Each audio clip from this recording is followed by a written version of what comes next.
Hey everybody, Nick Espinoza, your chief security fanatic here. And today I actually want to talk about Hurricane Helene because it's got deepfakes and it's hurting real people. Now, there's a really interesting write-up in Forbes by Lars Daniel basically on this subject. In full disclosure, I also published with Forbes as well. So with that, let's dive right in because quite frankly, people suck. Now, in the aftermath of Hurricane Helene, Asheville, North Carolina, and other impacted regions were flooded with water, and basically deepfake AI pictures of them were also basically being put out of them suffering on social media. In other words, fake images from Asheville, North Carolina, and others essentially have been floating around the internet. Now, these doctored or faked visuals obviously can complicate disaster relief efforts and response efforts, as well as create false narratives and, of course, harm the public trust in a moment when normal people are obviously under a huge amount of stress and duress and making extraordinary efforts to help one another through this disaster. Now, in particular, Lars Daniels basically brought up two images, and this was actually really interesting to see. And I'm going to put them, if you are watching this, I'm going to put it on these images in the cover video or the cover image on this video. And I think you should go check them out because these two images are of a distressed child holding a puppy who essentially appears to be trapped in floodwaters.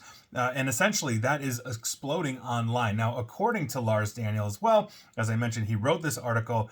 These show signs of deep fakes if you know what you're looking for. And Lars is an expert at deepfake imagery. So in one of these images, the young girl has one too many fingers. That's a very common thing we see in artificial intelligence generated images of humans.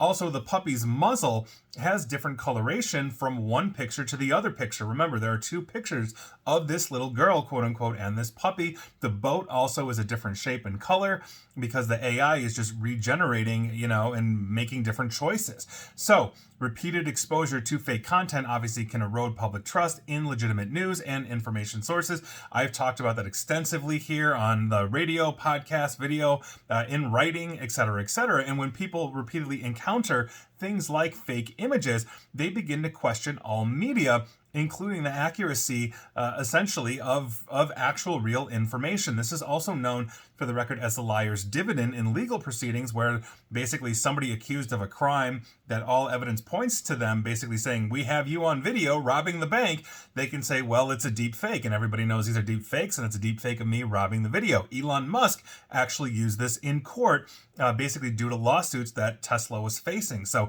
it's a huge thing. Now, on top of this, fake images, and I've also talked about this as well, can also be Trojan horses for things like cyber attacks, often shared in conjunction with phishing links or scam fundraising as well. We can also infect pictures using basically a process of steganography, and I can't believe I pronounced that right. I always say stenography, but it's steganography. And so it's very important to see this because you might see this image of this little girl holding this puppy and think, oh my God, this poor child. She looks like she's maybe 3 or 4 and just, completely washed out on this boat in the middle of a disaster and all that kind of stuff. You click the link and boom, you get infected.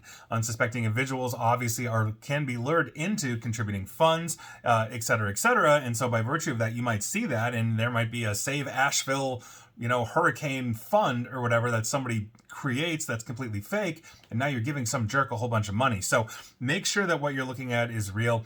Make sure that you are checking up on these kinds of things because obviously there's an actual disaster happening in Asheville, North Carolina and other places in that entire region, and obviously our hearts and thoughts go out to everybody affected by that disaster, including people I know and clients and whatnot. So please make sure you guys are staying safe, but also make sure the images you're looking at are real and not fake, or make sure that where you're donating money to help the victims of this horrific hurricane, make sure they're going to legitimate places like the Red Cross and other known good organizations, as opposed to the fly-by-night, save the whatever in Asheville, and here we are. So heads up to you. That is your unfortunate news of the day. And please like, share, follow me here on Facebook and Twitter at NickAESP. And please feel free to subscribe to me at YouTube as well. And as always, stay safe, stay online, and please attempt to stay private. And please make sure you have accurate information. Take care.